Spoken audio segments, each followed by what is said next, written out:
Hey guys, and welcome to another random view. Today I'm getting ready to go in and see Shape of Water. Super stoked to see this film. I love Del Toro, so you'll hear what I think of it in a bit. See ya!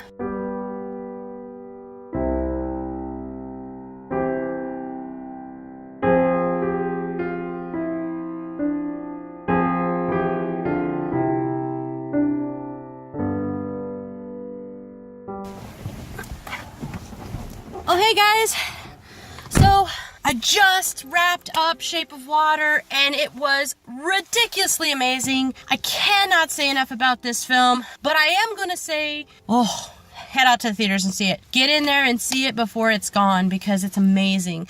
So let's talk about my pros and cons. We're gonna start with my cons this time because really the two cons that I have, they're more my problems than they are problems with the film, and that's really the truth. So honestly, both cons have to do with specific scenes, and both scenes actually make sense in the film.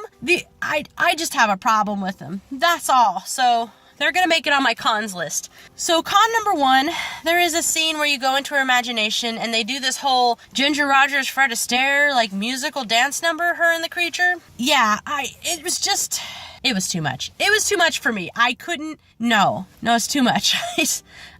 The scene totally made sense in the film. Once you see the film, you'll understand it completely fit with the motif and the theme. It just was too much for me. And so that was con number one. Con number two has to do with a scene, and the creature eats a cat. It has nothing to do with the film.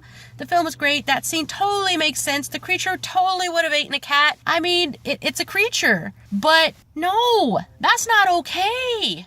Don't eat cats. Don't eat cats.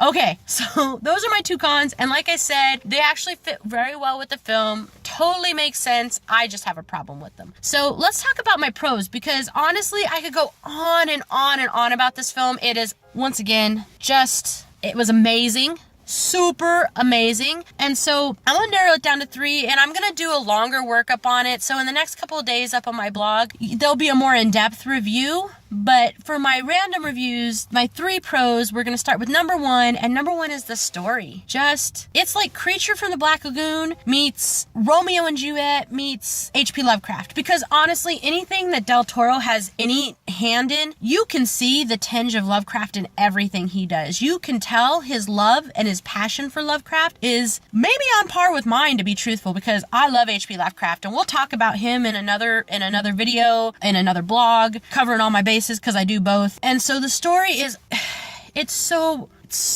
romantic. It's just a heartfelt story. The screenwriters, Guillermo del Toro included, because he actually took part in writing the script, took this story and just made it come to life. Now, I could get a little more deep with it, a little more philosophical. It is an interspecies relationship, and the underlying story of this whole film is love is love. That's kind of what this whole movie's about. There's different types of love in this film. There's the sensual, like love. There is the father-daughter relationship. There is the best friend relationship.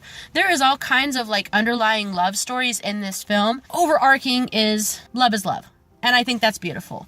And it was really well written, well paced. Everything flowed amazingly well. So amazing. So my pro number two is the cast. Now, all the cast is fantastic. Everybody does a great job. But I'm going to single out Sally Hawkins and Doug Jones because I think they had the hardest role to play, because neither one of them talk. And so they have to bring you into their emotion. They have to caress you into their thoughts with their body movements and their facial expressions and their chemistry. Like it's amazing. And so both of them had this really, really difficult job to do and did it with amazing amount of talent. So like I said, the whole cast is fantastic, but Sally Hawkins and Doug Jones, I think, are the ones that stand out, like hands down. They are the lead characters, so probably they got more screen time than everybody else, but they did an outstanding job. And that leads me to my last pro, and my last pro, I can't really narrow it down to one thing, so I'm just going to say the production. And what I mean by that is the directing, the lighting, and the cinematography.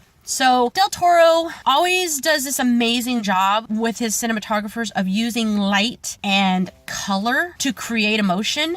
And honestly, in my opinion, he is one of the directors that does the best job at this. Every director uses it because it's kind of a typical film technique, but some directors excel at it, and I think Del Toro truly does. And so the lighting is spectacular. Not only the colors that they use to drive the audience to feel a certain way, but also the lighting to highlight where you should look or the emotion of the character and directing. I mean, Del Toro, like I said, he's one of my favorite directors, so it was going to be hard pressed for this film to be bad for me, and he just didn't. He delivered again. Like, it's outstanding, fantastic. And guys, those are my 3 pros. That's it for this random review. I hope you guys go out and see a lot of great movies this week. And hey, if you guys see anything that you think is outstanding or stellar that I should see, go ahead and let me know. I'm always looking for more movies to see. And guys, I think that's it. Until next time, safe journeys.